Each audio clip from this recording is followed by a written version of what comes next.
অর্থবান, যাদের টাকা পয়সা প্রচুর রয়েছে, তাদের ঘুমিয়েও শান্তি নেই। টাকা আছে, খেতে পাচ্ছে না। স্ত্রী আছে, স্ত্রীকে সুখ দিতে পারছে না। আর কি বলুন তো, সন্তান আছে, সন্তানকে কাছে পাচ্ছে না। আত্মীয় আছে, আত্মীয়দের দূরে রেখে দিয়েছে।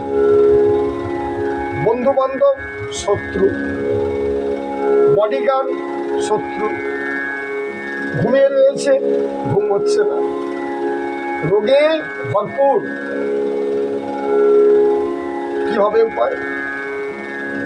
বলছে যা ধন অর্থ তুমি অর্জন করেছো এখান থেকেই করেছো, আবার এখানেই তোমায় সব রেখে দিয়ে চলে যেতে হবে।